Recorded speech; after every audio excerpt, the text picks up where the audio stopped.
Vijayawada Janasena party కార్యాలయంలో కార్యకర్తల సందడి నెలకొంది. రానున్న ఎన్నికల్లో జనసేన తరపున పోటీ చేసేందుకు ఆసక్తి చూపిస్తున్న అభ్యర్థుల నుంచి స్క్రీనింగ్ కమిటీ దరఖాస్తులను స్వీకరిస్తోంది. ఈ నెల 12వ తేదీ నుంచి ప్రారంభమైన దరఖాస్తుల స్వీకరణ 25వ తేదీ వరకు కొనసాగుతుంది. 175 అసెంబ్లీ నియోజకవర్గాలు, 25 పార్లమెంటు స్థానాలకు ఇప్పటివరకు సుమారు 1600 మంది దరఖాస్తు చేసుకున్నారు.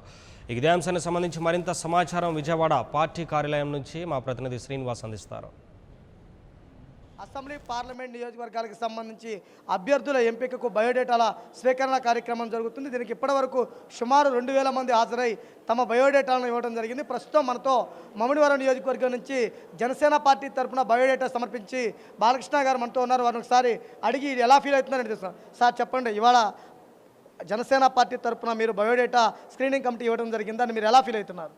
చాలా సంతోషంగా ఫీల్ అవుతున్నానండి. రాష్ట్రంలో 6 నెలలకు ముందు ఒక బీసీ సామాజిక వర్గంలో ఒక సిట్టిబల్లి కులస్తుడిని నేను మరి మొట్టమొదటి సీటు మొట్టమొదటి బీఫామ్ ఇస్తానని ప్రకటించటం,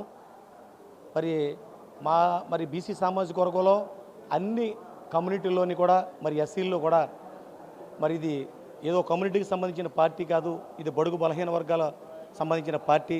మరి ఇది ఒక కొత్త మరి ఈ కార్యక్రమానికి శ్రీకారం చుట్టడం, ఒక స్క్రీనింగ్ కమిటీ, దీనికి ఒక 5గురిని కమిటీ వేసి మరి ఈ రిప్రజెంటేషన్ అంటే మనకి టికెట్ కావాలి, మరి దరఖాస్తులు పెట్టుకునే కార్యక్రమం ఏదైతే ఉందో దానికి నాకు 6 నెలల ముందు ఇచ్చినప్పటికీ కూడా సాంప్రదాయానికి ప్రకారంగా ఈరోజు వచ్చి మంచి రోజైన ఈరోజు వచ్చి మరి వేళ నేను నా అప్లికేషన్ ఇవ్వడం జరిగింది. ఇక్కడ నేనే కాదు, సామాన్య మానవులు, కనీసం రిక్షాలు, ఆటోలు అందరూ కూడా ప్రతి ఒక్కళ్ళు కూడా ఇవాళ చిన్న స్థాయి వాళ్ళు కూడా ఇక్కడికి వచ్చి అప్లికేషన్ చేసుకునే పరిస్థితి ఇవాళ ఉంది. దానికి సంబంధించిన రిసిప్ట్ కూడా నాకు మరి ఇవ్వడం జరిగింది. ఆ రిసిప్ట్ కూడా మీకు చూపిస్తూ ఉన్నాను. చాలా సంతోషంగా ఉంది. ప్రతి ఒక్కళ్ళు కూడా ఇవాళ మరి వేలాది మందిగా వచ్చి ఇవాళ అన్ని నియోజకవర్గాల్లోని కూడా మరి యువత ముఖ్యంగా టికెట్ల కోసం అప్లై చేయటం, అలాగే మహిళలు ఇవాళ టికెట్లు అప్లై చేసుకోవడం జరిగింది. రేపు 25వ తారీఖుతో మరి గడువు ముగుస్తుందని చెప్పేసి అంటున్నారు. మరి ఇంకా చాలా అప్లికేషన్లు వచ్చేవి ఉన్నాయి. ఖచ్చితంగా త్వరలో ఇవన్నీ కూడా పరిశీలన చేసి తొందరలోనే ఇవన్నీ కూడా టికెట్లు ఫైనల్ చేస్తారని చెప్పేసి ఇక్కడ చెప్పడం జరుగుతుంది. అంతా చాలా సంతోషం. రాజకీయ పార్టీలన్నీ బీసీ గర్జన, ఇటు Telugu Desam party, YSRCP party BC గర్జన అనే పేరుతోటి గర్జన నిర్వహించాయి కదా, ఆ పార్టీలపై మీ అభిప్రాయం ఏంటి? అదే ఇప్పుడు ఏమంటారంటే బీసీ గర్జన తెలుగుదేశం, బీసీ గర్జన వైఎస్ఆర్ పార్టీ, ఇదంతా ఓటు బ్యాంక్ కోసం, ఓట్లు వేయించుకోవడం కోసం చేస్తున్న ఒక మరి కార్యక్రమాలే తప్ప ఏ విధంగానూ కూడా బీసీలకు న్యాయం చేసే కార్యక్రమాలు అయితే మాత్రం కాదు. ఖచ్చితంగా చెప్తా ఉన్నాను.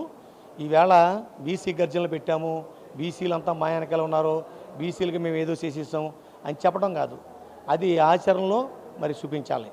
ఇలా ఈస్ట్ గోదావరి, వెస్ట్ గోదావరిలో మరి బీసీ సామాజిక వర్గాలకి ఎన్ని సీట్లు ఇస్తున్నారో ఖచ్చితంగా చెప్పమానండి, అప్పుడు మేము నమ్ముతాం.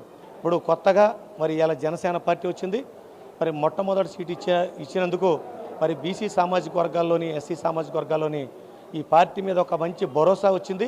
ఖచ్చితంగా రేపు రాబోయే రోజుల్లో కూడా కళ్యాణ్ గారు మరి చాలామంది బీసీలకి, ఎస్సీలకి మరి టికెట్లు ఇచ్చే పరిస్థితి ఉంది. మరి సామాజిక న్యాయం చేస్తారని, అలాగే ఇక్కడ ఇచ్చిన అప్లికేషన్లో కూడా ఒక కులం అనేది ఎక్కడ కూడా కాలం అనేది లేదు, కులం అనే కాలమే లేదు, అందులో ఆ కాలమే లేదు. అసలు అందరూ సమానమే, కులాలకి మతాలకి అతీతంగా మేము పనిచేస్తున్నాం అనేటప్పటికీ అనే దానిలో అది ఈ అప్లికేషన్లో కూడా వారు చూపించడం జరిగింది. ఖచ్చితంగా ఈ బీసీ గర్జనల వల్ల ఒరిగేది బీసీలకి ఏమీ లేదు. చట్టసభల్లోకి మరి ఎక్కువ మందికి సీట్లు ఇవ్వమనండి, అప్పుడు బీసీలు నమ్ముతారు. ఖచ్చితంగా రేపు జనసేన పార్టీ ఖచ్చితంగా దాన్ని ఆచరించి బీసీలకి అత్యధిక మరి పెద్దపీట వేస్తుందని, బీసీలని గౌరవంగా చూసుకుంటుందని, ఎస్సీలని సగౌరవంగా చూసుకుంటుందని. ఇలా బీసీలు ఒక చెట్టుబల్జీలే కాదు, బీసీల్లో చాలా కమ్యూనిటీలు ఉన్నాయండి. అన్ని కమ్యూనిటీలు కూడా ఈవేళ జనసేన పార్టీకి ఓటు బ్యాంక్గా మారబోతున్నాయి.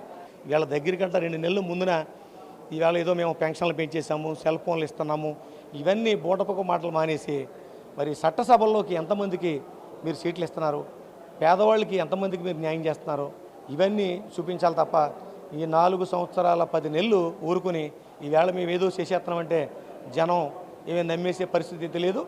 మరి గాజు గ్లాసులో చక్కటి మంచినీరులాగా చక్కటి ఎంతో అందంగా కనపడే పరిస్థితి, కల్మషం లేని మనస్తత్వం, సామాన్య మానవుడు వాడే గాజు గ్లాసు గుర్తు మాకు అందటం చాలా సంతోషకరం.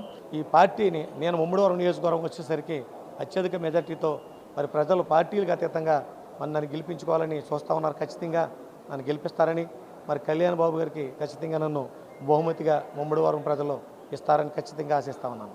పేద బడుగు బలహీన వర్గాలని తేడా లేకుండా అన్ని ప్రాంతాల వారికి జనసేన పార్టీ గుర్తు వెళ్ళింది. రానున్న ఎన్నికల్లో విజయమే లక్ష్యంగా అందరం కలిసి పనిచేస్తామని చెప్పేసి ప్రకటించడం జరిగింది.